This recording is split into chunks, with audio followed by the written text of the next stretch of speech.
bantuan.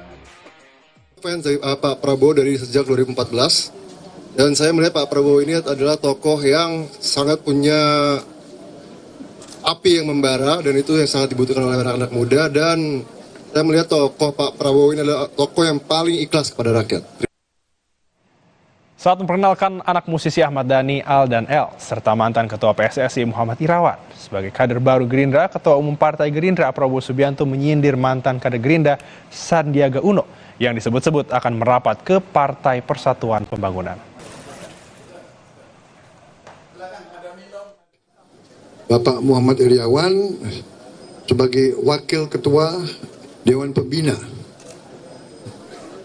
mengisi lowongan yang ada, yaitu ada beberapa lowongan, ada yang meninggal dan ada yang pindah partai.